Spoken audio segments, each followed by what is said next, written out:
Tila hindi naman natitinag si Manila Mayor Alfredo Lim kahit pa kumpirmado ng si dating Pangulong Joseph Estrada ang makakatapat niya sa eleksyon 2013. Ang jeep ni ERAP tatapatan daw ng kalesa ni Lim. Nakatutok si Lia Manyalak del Castillo.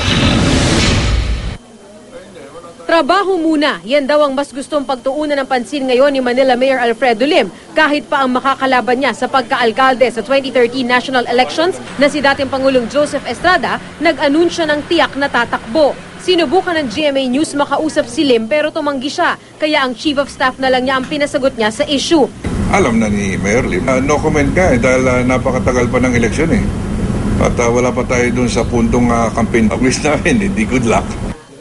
Nasa ikalawang termino na si Lim sa pagiging mayor ng Maynila ngayon. Kaya kung muling tatakbo at papalarin sa 2013, ikatlo at huling termino na sana niya ito bilang mayor. Bago nitong magkasunod niyang termino, nagsilbi na rin siyang mayor ng lungsod kung kailan lalo siyang nakilala bilang ang Dirty Harry ng Maynila, na isa sa mga pangunahing puntirya ay mga drug addict sa syudad.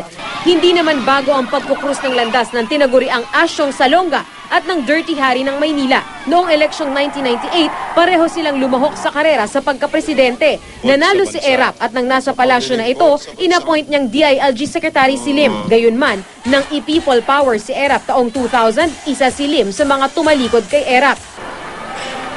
12 taon ang nakalipas, nakaumang ang muli nilang pagtatapat. Ang mag-uusga niya ng mga mamamayan ng Maynila, di ba? Ang kanya-kanyang opinion niya, sila nakakaalam kung ano yung, sino yung mga nagawa na namin at sila makakapagsabi na sila din ang boboto.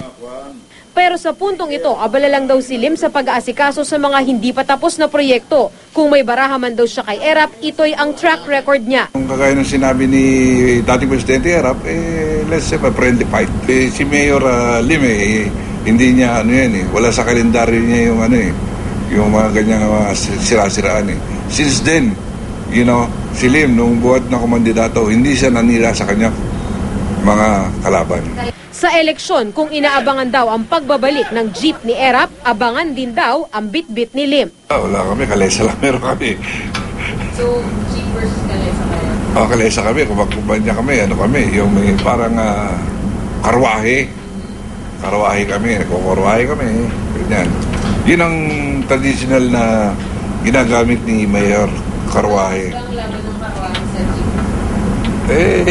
Kagaya na sinabi ko, yung mga mamamayan ng Maynila ang maghuhusga. Lia Manyalak del Castillo, nakatuto, 24 oras.